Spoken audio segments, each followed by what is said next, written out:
আসসালামু আলাইকুম। আজ আমরা পবিত্র কোরআনের সর্বশেষ সূরা অর্থাৎ 114 নম্বর সূরা আন-নাসের সংক্ষিপ্ত বিষয়বস্তু নিয়ে আলোচনা করব। নাস শব্দের অর্থ হল মানবজাতি। এই সূরাটি মক্কায় অবতীর্ণ এবং এর আয়াত সংখ্যা 6। সূরা ফালাকের মতো এই সূরাটিকেও আশ্রয় প্রার্থনার সূরা বলা হয়। এই ছোট্ট সূরাটি আমাদের এক গভীর শিক্ষা দেয় কিভাবে আমরা শয়তানের কুমন্ত্রণা এবং সব ধরনের গোপনীয় অনিষ্ট থেকে আল্লাহর কাছে আশ্রয় চাইব। সূরাটি শুরু হয়েছে আল্লাহর 3টি গুরুত্বপূর্ণ পরিচয়ের মাধ্যমে। আল্লাহ আমাদের তার কাছে আশ্রয় চাইতে বলছেন। প্রথম আয়াতে বলা হয়েছে কুল আউযু বিরব্বিন নাস, অর্থাৎ বলো আমি আশ্রয় গ্রহণ করছি মানুষের রবের কাছে। এখানে আল্লাহকে রব বা পালনকর্তা হিসেবে উল্লেখ করা হয়েছে, যিনি আমাদের সৃষ্টি করেছেন, লালন পালন করেন এবং সবকিছু নিয়ন্ত্রণ করেন। তার কাছেই আমরা প্রথম আশ্রয় চাই। দ্বিতীয় আয়াতে বলা হয়েছে মালিকিন নাস, অর্থাৎ মানুষের মালিক বা বাদশাহের কাছে। রব হবার পাশাপাশি তিনি মালিক বা সর্বময় ক্ষমতার অধিকারী।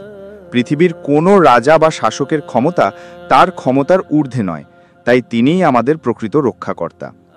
তৃতীয় আয়াতে বলা হয়েছে ইলাহিন নাস, অর্থাৎ মানুষের ইলাহ বা উপাস্যর কাছে। তিনি কেবল আমাদের পালনকর্তা বা বাদশাহই নন, তিনিই একমাত্র উপাসনার যোগ্য সত্তা বা ইলাহ। আশ্রয় প্রার্থনার মাধ্যমে আমরা তার ইবাদত করি এবং তার সার্বভৌমত্বটি মেনে নিই। এই 3টি গুণের মাধ্যমে আল্লাহ তার পূর্ণাঙ্গ ক্ষমতা ও দয়ার কথা তুলে ধরেছেন, যাতে আমরা পূর্ণ আস্থা ও বিশ্বাসের সাথে তার কাছে আশ্রয় চাইতে পারি। এর পরের আয়াতগুলোতে বলা হয়েছে আমরা কিসের থেকে আশ্রয় চাইব।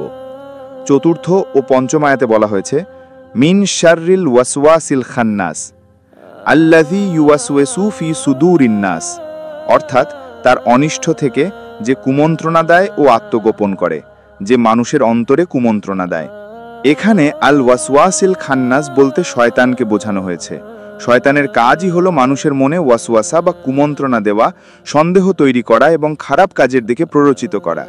সেই কাজ গোপনে করে এবং যখনই আল্লাহর নাম নেওয়া হয় সে পালিয়ে যায় বা খান্নাস হয়ে যায়, অর্থাৎ আত্মগোপনকারী হয়ে যায়। এই কুমন্ত্রণা আমাদের অন্তরের গভীরে প্রবেশ করে, তাই এর বিরুদ্ধে লড়াই করা কঠিন। শেষ আয়াতেই কুমন্ত্রণার উৎস সম্পর্কে বলা হয়েছে মিনাল জিন্নাতি ওয়ান নাস, অর্থাৎ জিন এবং মানুষ উভয়ের মধ্য থেকে। এর মানে হলো কুমন্ত্রণা কেবল জিন শয়তানের পক্ষ থেকেই আসে না, বরং খারাপ মানুষ বা মন্দ সঙ্গীদের পক্ষ থেকেও আসতে পারে। অনেক সময় মানুষরূপী শয়তানও আমাদের ভুল পথে চালিত করার চেষ্টা করে।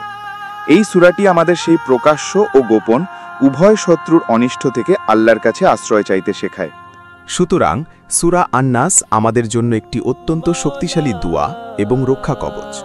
এটি আমাদের শেখায় যে জীবনের প্রতিটি ক্ষেত্রে, বিশেষ করে যখন মন খারাপ চিন্তা, ভয়, সন্দেহ বা পাপের কুমন্ত্রণায় আক্রান্ত হয়, তখন আমাদের একমাত্র আশ্রয়স্থল হলেন মহান আল্লাহ।